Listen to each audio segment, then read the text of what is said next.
What's up, guys? Judas Gamer here, back at again with another video. Don't forget to stay tuned. More videos are coming up. Like, comment, and subscribe. Get my subscription count up, and also I'm going to be sharing more. Share to the people that you like. Share to people that your friends, family, whatever. So, Mr. Nightmare made a new video, so we can get this on over here. What I'm doing. All right. So, for enough, let's get into this video.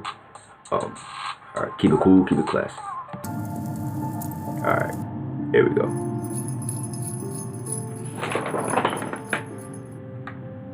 My dad always loved going crazy with the Christmas lights when I was young. He was an overachiever with it, and always had to have the most impressive display on the block.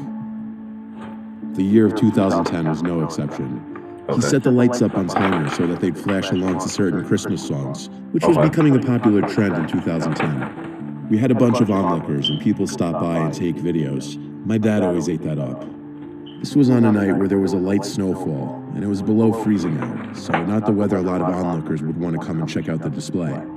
There were a couple that we noticed, a woman and then a man. The woman left after a few minutes. The man stayed and admired it. We saw a smile on his face. He stayed for quite some time, actually, and I knew my dad loved that. Eventually it got late, and it started snowing a little heavier, so my dad pulled the plug on the lights for the night. Quite literally pulled the plug. The lights and music outside stopped, and on that note, that meant the night was approaching its end. Everyone went upstairs to shower or brush their teeth or do whatever they had to do. I went to my room upstairs and looked out the window, as a curiosity thing to see how many people still had their lights on at this hour. Only a couple houses. But I picked up on more than just that.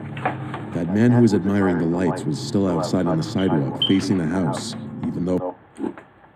And that's when red flags go up, and that's when you have your suspicions on high on what he's going to do.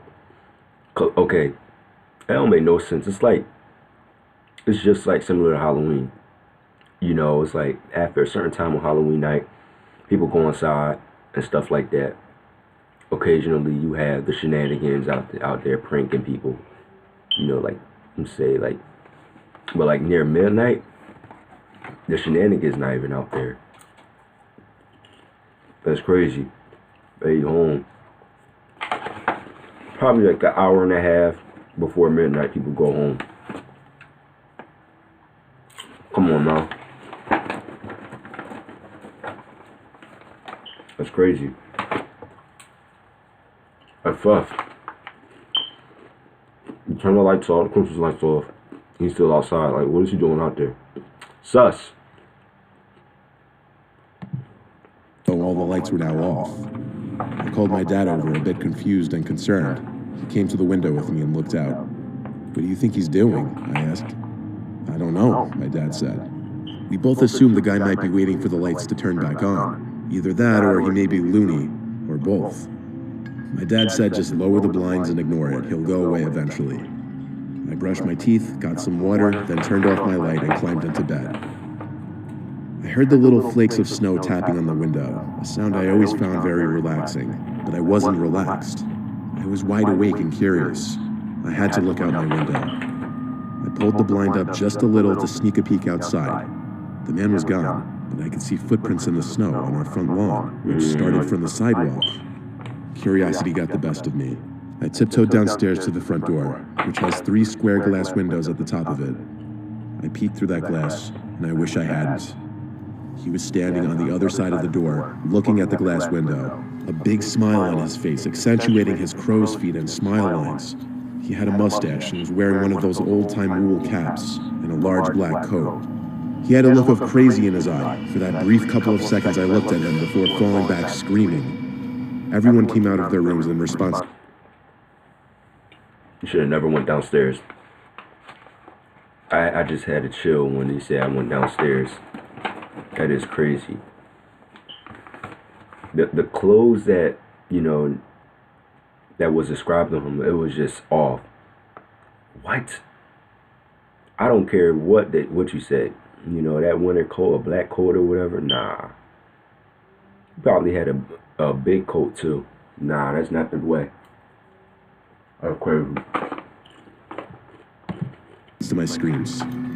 I pulled the front door open for my dad to see. The man wasn't on the stoop anymore, but we saw him quickly walking across the street into the park. My dad, brother, and I all rushed to put on our shoes, skipping the coats so to not waste time. We chased after him by following his footprints into the park. I was so cold it felt like thousands of icicles were stabbing my body. We got across the street to the park and went into the trees. But following the footprints got harder under the trees as less snow had accumulated until there was not enough snow at all to even leave footprints in. We had to give up and run back home to warmth. Technically, we don't know if that man did anything illegal, just downright disturbing and creepy. Maybe he was messing with my family, maybe he was mentally ill. None of these questions will ever be answered, though.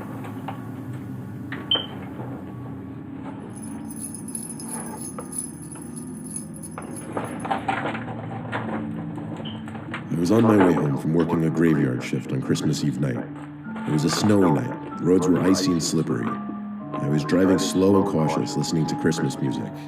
There were next to no cars on the road at all, just the occasional snowplow truck. I was on a quiet service road when I came to a red light. There were 2 cars in front of me. The light quickly turned green, but the cars didn't move. I'm not the type to honk, if ever, but after 30 seconds of... First of all, the light turned green, and the cars in front of you didn't go at all. Yeah, I don't know what world you live in, but if I'm I'm driving, right, and I don't care. If they didn't go, I'll wait, Eventually, I will beep once. And then the light green, I'm going around them. I'm speeding off around them. Right? I'm driving, right? Real light, okay. Real light, light turned green. 5 seconds. They didn't move yet. Beep. Up. Still didn't move. Okay. Like, no, it's a green light. Go. What are you stopping for? Like, that's already off. Come on now. Who doesn't go on a green light? Come on now. Neither of the cars moving. I finally tapped on the horn. Still nothing. The car in front of me wasn't even honking at the car in front of him. Like 20 seconds passed, and I honked again. I noticed someone on the sidewalk watching this happen. I thought he must be thinking, what an asshole, whoever's in the front car. We were sitting there so long now that the light changed to red again. Nah. Like I said, I'm not the type to honk. So Forget that red light. I'm the type to get out of my car and confront someone. But this was too much. I was exhausted and wanted to go home. I got out from my car and walked over to the car in front of me, which for the record was still on. Both of them were. When I knocked on the window, I looked inside. The car was empty. I walked to the car in front of it, and it was empty too. There was no... This is set up. This is set up. Hey, yo. Come on, man. Get back in your car. way to explain this. 2 running cars blocking a lane. No one inside either of them. No signs of an accident or anything. I was ready to ask that guy on the sidewalk if one of these cars were his. But when I looked in the direction where he was standing, he wasn't there anymore. The light turned green. Okay, whatever. I was going to drive around them on the opposite side of the road and be gone. So that's what I did. I was way too unsettled to stick around there. A few blocks down, I saw a cop car parked in an empty parking lot. Unfortunately, I missed the entrance, so I started honking my horn and flashing my lights to get his attention, and it worked. He turned his car on and exited the parking lot to pull up behind me on the road. It felt like he was pulling me over, kind of, because he exited his car to walk up to mine. I didn't leave my car as a respect thing, I guess. I lowered my window and told him about the 2 weird abandoned cars back there and how they were obstructing traffic. He thanked me and said he'd check it out.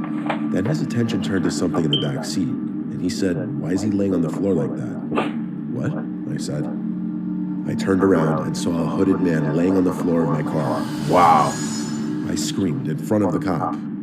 I stepped out and yelled at the cop that I didn't know him. The cop drew his gun and ordered the guy to step out with his hands raised. He did so. When the man was in handcuffs, I recognized him as the guy standing on the side of the road. Wow. So I told the cop. The cop called for backup. He shook my hand and told me he'd take care of the rest, and to get home safe, and we wished each other a Merry Christmas. I drove home with a mix of emotions, but that Christmas, all I know is I had a newfound appreciation for police officers. He was going to rob you.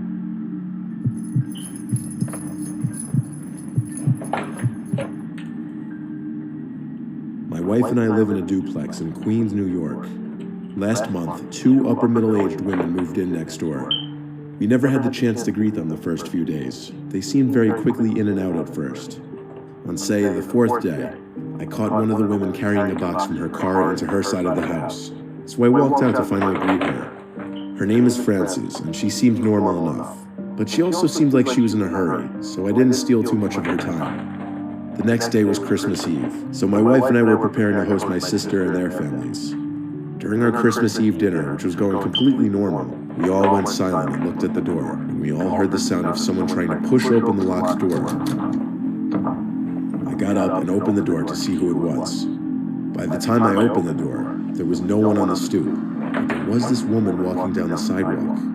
I began to call out, but stopped mid-first word, deciding not to even bother her. Maybe she had the wrong house, and that's what I said to my family when I sat down. Wrong house. My family all left around 9 that night. After that, the wife and I began our cleanup. I was mid-washing dishes when the front door opened and then shut pretty aggressively. In my head, it could have been my wife or any of my sisters returning because they forgot something. When I called for my wife and she answered from a different room, I knew it wasn't her.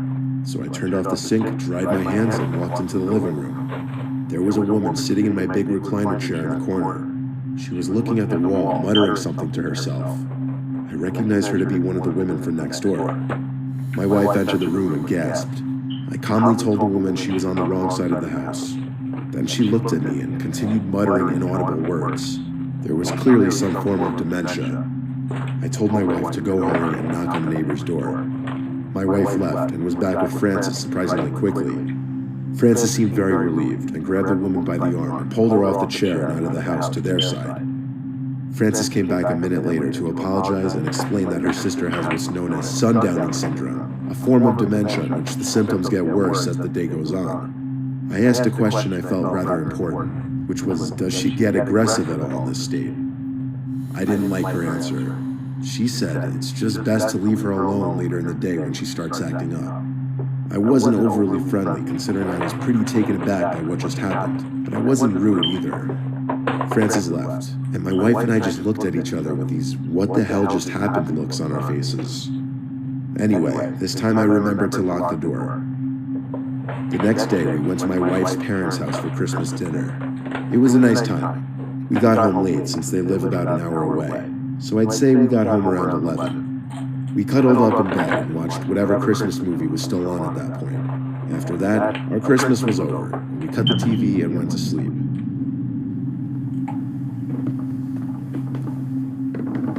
My eyes opened to a dark room. I sensed I had been woken up by a noise. I looked around the room and spotted her walking out of the room and into the hall. Are you okay? Huh? I heard next to me in a groggy, half-asleep voice. My wife was still laying next to me in the bed. I leaped out of bed, looked down the hall, and saw the tall, lanky figure of who I could only assume to be that woman from next door. She noticed me in the doorway. I yelled "wrong house" before slamming the bedroom door shut and locking it. I heard her march down the hall back to our door and try opening it. She tried pushing and shoving the door, making these weird, angry noises. I called the police and said our new neighbor with dementia had broken in and might possibly be violent. I requested they ring the neighboring door to wake up Frances and get her to come in here. Waiting for the police was a miserable, nail-biting experience. When they finally did come, I left our room and went to the front door to let them in. Frances came in with the police, extremely worried and apologetic. Her sister was walking around in our basement, all confused-like. Frances took her back to the other side once again, then came back out to talk with the police and I. She expressed sincere sorrow and gratitude for me not hurting her. I told her firmly this was not okay. I warned if this happened again that I would consider pressing charges. From that point on, we obviously locked everything, including windows. Frances' sister eventually went to go live with their mother instead. Thank God for us. This is Chime, a mobile bank account and debit card. What's that? I want to say that story was so sus. Really sus. As a father of two, Christmas is already a stressful time of year for me. 2 Christmases ago, my kids were still in love with the idea of Santa Claus. After watching the Polar Express as a family, my wife tucked the kids into bed and she started putting the presents under the tree. I didn't really do any of that stuff. I just laid in bed watching something on TV.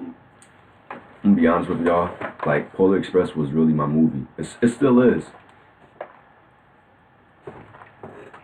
In the early 2000s, that was my movie. Oh, excuse me. Oh, God. You see? Yeah.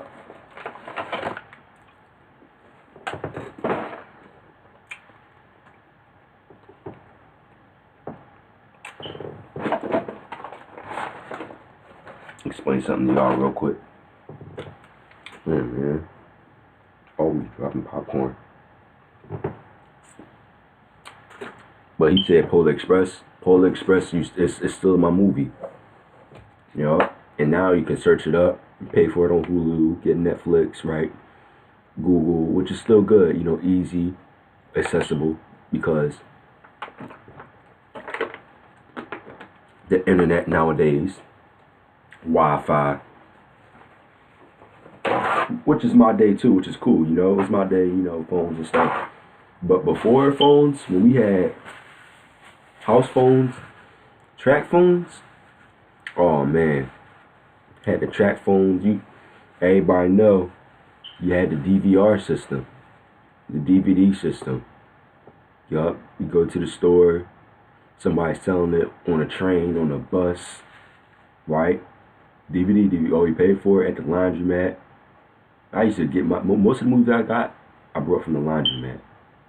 You know, kids' movies back then, you know what I'm saying? It was all good before cell phones was big like that, the internet. Yup. Make sure you don't scratch the CD, otherwise it's on you. It's not refundable. Yup, be careful with it. Put the CD in the disc. Get your popcorn like you saw me, or you know, get your snacks. Sit back and watch that movie. Oh, I miss those old days. Just the DVDs. DVD players, man. Matter of fact, let me show y'all. Let me show y'all real quick. Unless you got. Let me show you.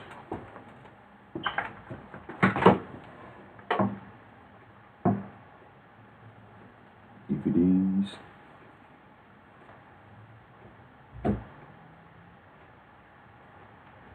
What's in the other room?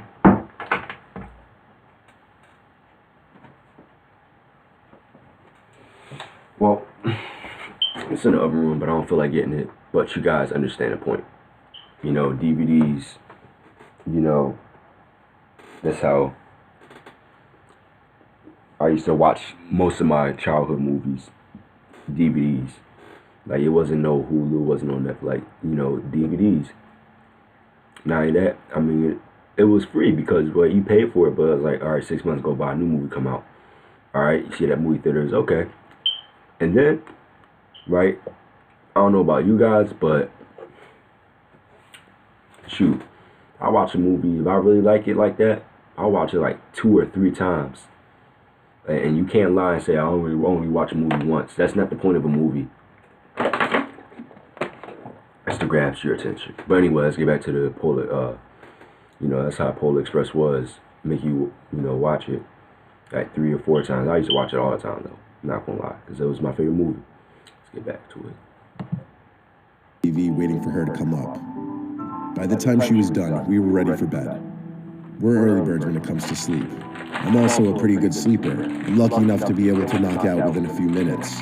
And waking up in the middle of the night is unusual for me, which is why I was confused at first when I woke up that night. Then I realized why. My daughter Kelsey was in the room, saying "Daddy" over and over. I rubbed my eyes and asked her what's wrong. She had this cute little happy smile on her face as she said, "Santa's here." I smiled back at her, saying, "Yes, he is."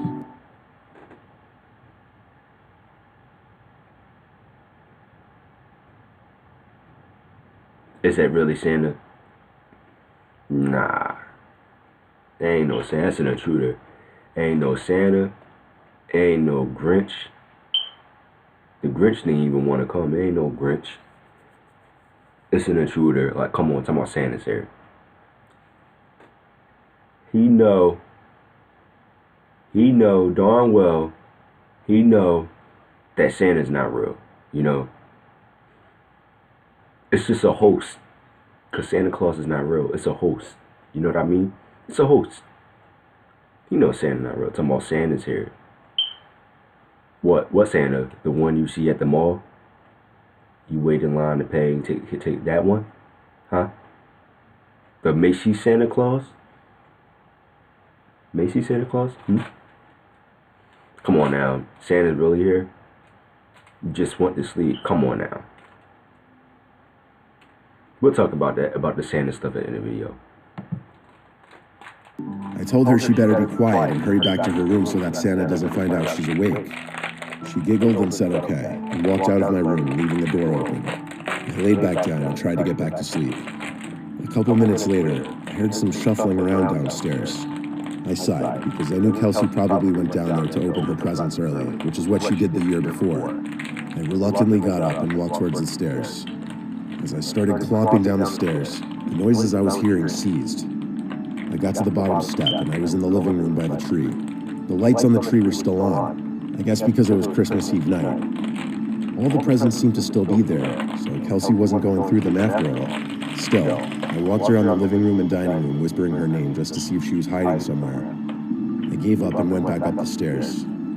I was about to go to my wife and I's room when I decided I'd step into Kelsey's room just to check if she was in there. And she was. She was sitting up in her bed, wide awake. I asked her why she went downstairs when I told her to go to bed. She whispered excitedly, "It wasn't me, Santa's down there." I tried to begin a sentence, but stuttered, then froze.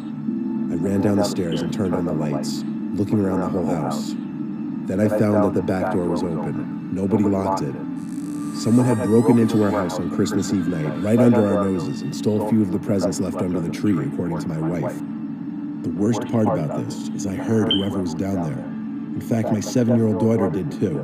Hell, she even came into my room and basically gave me a warning. It still kills me to this day.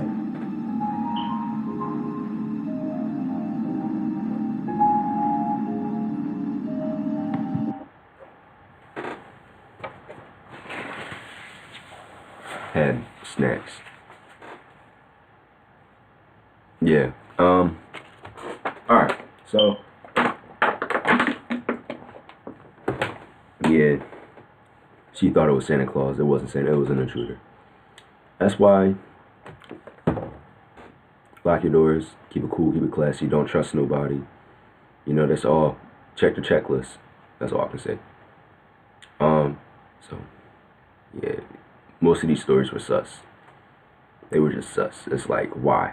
Why? Just why do that? You know what I'm saying?